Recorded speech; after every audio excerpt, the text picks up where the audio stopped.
ਅੱਜ ਆਪਾਂ ਗੁਰਬਾਣੀ ਦੇ ਵਿੱਚੋਂ ਇਹ ਸਮਝਣ ਦਾ ਯਤਨ ਕਰਨਾ ਹੈ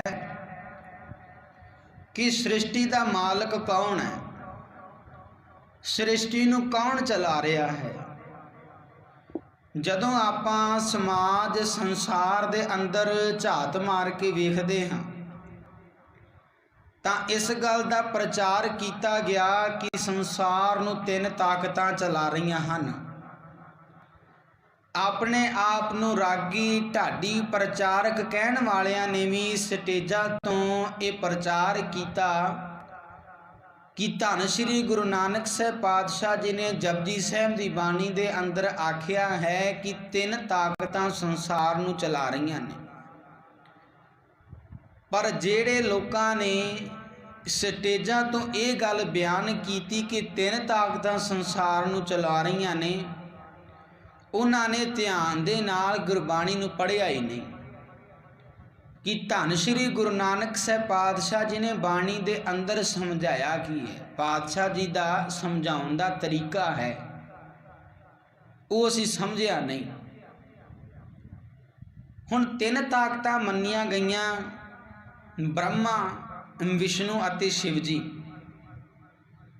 मन्निया ये गया कि ब्रह्मा जीवां नूं जन्म देंदा है, पैदा करदा है, विष्णु रिजक देंदा है अते शिव जी कचहरी लाउंदा है। मरण दा महकमा शिव जी दे हथ है।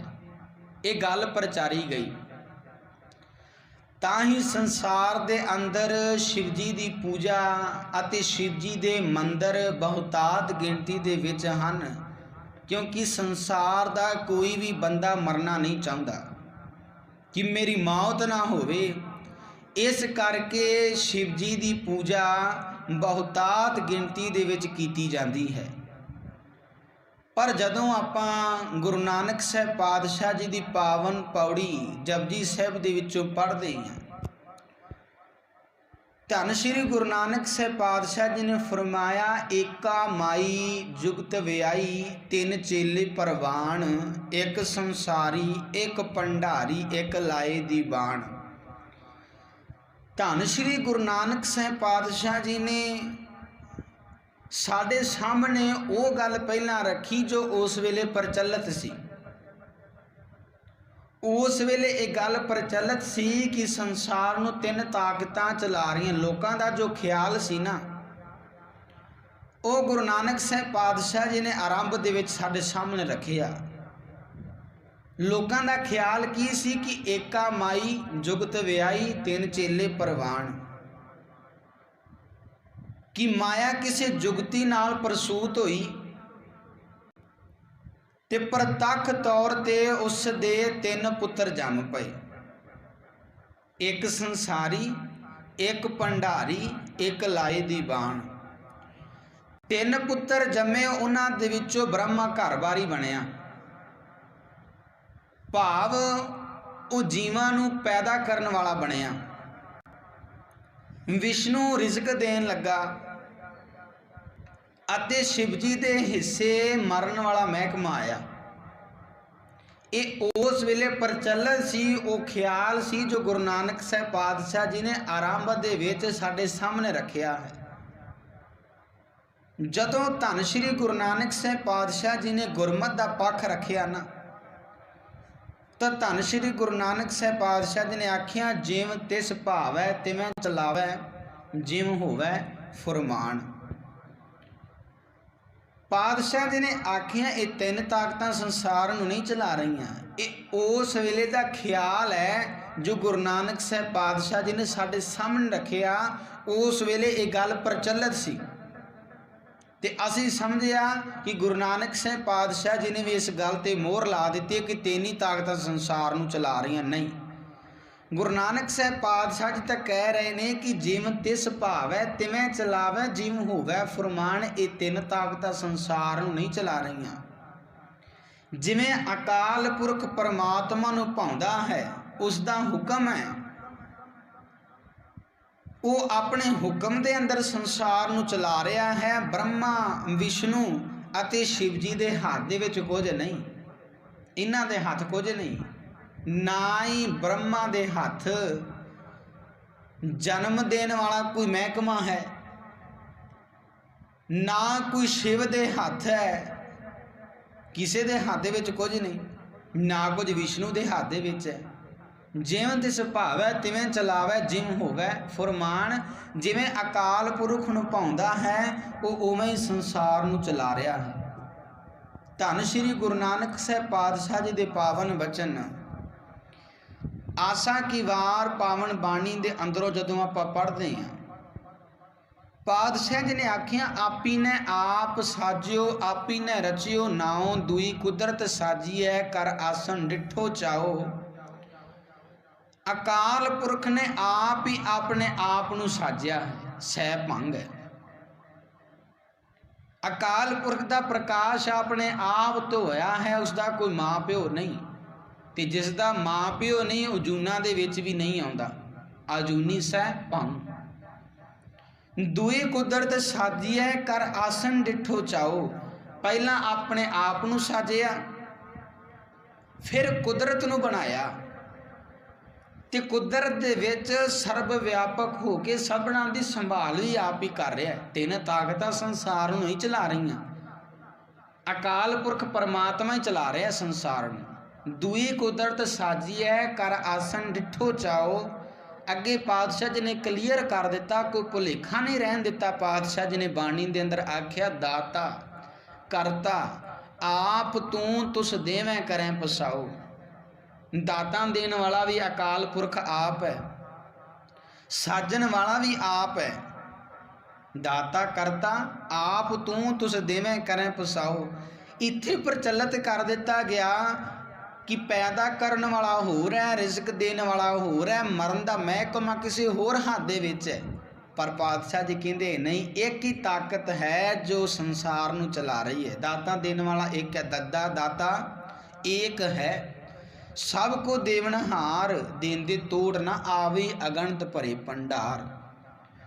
गुरु अर्जन साहिब पातशाह जी दे पावन बचन धनासरी राग दे अंदरों पढ़दे हां। तुम दाते ठाकुर प्रतिपालक नायक खसम हमारे, निमख निमख तुम ही प्रतिपालो, हम बारिक तुमरे धारे।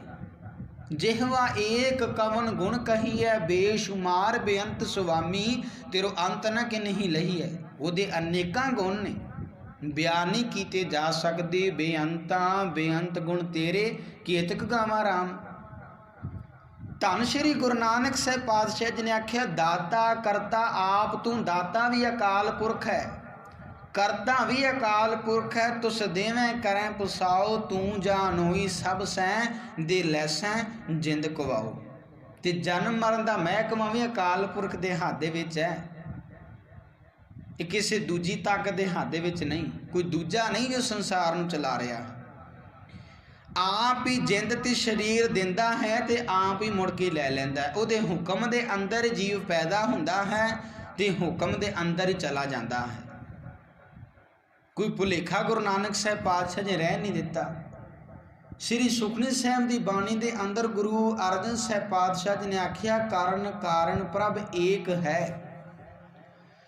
दूसर ना ही कोए, नानक तिस बलिहार ने जल थल मही अलसोए। सारे जगत का मूल, जगत नूं बनाने वाला अकाल पुरख आप है, कोई दूजा नहीं, कोई दूजी ताकत नहीं जो संसार नूं चला रही होवे। नानक तिस बलिहार ने जल थल मही अलसोए। परमात्मा तो सदके हाँ, गुरु अर्जन साहिब पातशाह जी कहते हैं जो जल थल विच ते धरती दे तल उत्ते ते आकाश विच मौजूद है, हर थां सर्व व्यापक है। उस अकाल पुरख तो मैं सदके हाँ। पातशाह जी ने बाणी विच ये भी आखिया कारण कारण एक ओही जिन किया आकार, तिसें ध्यावो मन मेरे सर्व को आधार। परमात्मा ने दिसदा जगत आप बनाया, किसी होर ने नहीं। सृष्टि का रचनहार भी वही है। तिसें ध्यावो मन मेरे, उस अकाल पुरख नूं ध्यावो, उसका नाम जपो, सब को आधार। उस सारियां दे जीवन का आधार है। हाँ मैंने छड्ड के गुरु के प्रति श्रद्धा अपने जीवन के अंदर लैके आ। सो पातशाह जी ने गुरबाणी के अंदर सानू बड़े सौखे तरीके दे नाल समझाया है कि इस संसार नू चलाउण वाला अकाल पुरख परमात्मा आप है। अकाल पुरख परमात्मा ने आप ही सृष्टि नू बनाया है ते सर्व व्यापक होकर सृष्टि की संभाल भी कर रहा है। कोई दूजी ताकत नहीं जो संसार नू चला रही हो, उहदा कोई शरीक नहीं, कोई दूजा है ही नहीं जो संसार नू चला सके। वो आप ही सृष्टि नू चला रहा है। ते धन श्री गुरु नानक साहब पातशाह जी ने जपजी साहब की पौड़ी के अंदर आखिया, एका माई जुगत व्याई तिन चेले परवान। ध्यान दिया जे, पातशाह जी ने गुरबाणी के अंदर कई थावां ते पहला वो पक्ष साडे सामने रखिया है जो संसार के अंदर उस वेले प्रचलित सी, लोकां दा जो मनना सी। लोग जिस चीज़ नूं मन रहे सी उस वेले पातशाह जी ने वो रखिया कि आ चीज़ संसार दे विच प्रचलित सी, पर इस तरह नहीं, ये ठीक नहीं। पातशाह जी ने उस गल का खंडन किया ते फिर गुरमत का पक्ष रखिया है। जिवें आपां जपजी साहब की बाणी विच पढ़ते हैं, पातालां पाताल लख आगासां आगास, ओढ़क ओढ़क भाल थके वेद कहन एक बात। वेद कह रहे ना कि गुरु नानक साहब पातशाह जी, वेद कहन एक बात। पातालां पाताल लख आगासां आगास, ओढ़क ओढ़क भाल थके वेद कहन एक बात। सहस 18 कहन कतेबा असलु एक धात, लिखा हुए तां लिखी है लिखा हुए विनाश। गुरमत का पक्ष रखिया पातशाह जी ने, आपदा पक्ष रखिया तो आख्या लिखा हुए तां लिखी है। इसे तरह धन श्री गुरु नानक साहब पातशाह जी ने इस पावन पौड़ी के अंदर भी आख्या, एका माई जुगत व्याई तिन चेले परवान। एक संसारी एक भंडारी एक लाए दी बाण। ये गल उस वेले प्रचलित सी कि तीन ताकत संसार नू चला रही ने, पर गुरु नानक साहब पातशाह जी ने आख्या नहीं, ये तीन ताकत संसार नू नहीं चला रही, इन्हां दे हाथ दे विच कुछ भी नहीं कि संसार नू चला सकन। किसी के हाथ में कुछ नहीं। अकाल पुरख परमात्मा ही संसार नू चला रहा, जिमें सुभावै तिवें चलावै, जिव होवै फरमान। जिमें अकाल पुरख नू पाउंदा है उस सृष्टि नू अपने हुक्म दे अंदर चला रहा है। ना ब्रह्मा दे हाथ कुछ है, ना विष्णु दे, ना शिव जी दे हाथ दे विच कुछ है। सो लोड़ है गुरु दी बाणी नू, गुरबाणी तो समझण दा यतन करिए। गुर की बाणी गुर ते जाती। जदों असी आले दुआले समझण दा यतन करांगे ना तो असी टपले जरूर खावांगे। इस तरह साडे नाल होया है। असी गुरबाणी नूं ध्यान दे नाल विचारिया नहीं कि पातशाह जी ने सानू समझाया की है। सो लोड़ है गुरबाणी नूं ध्यान दे नाल पढ़न दी अते ध्यान दे नाल विचार के जीवन दे विच कमाईए।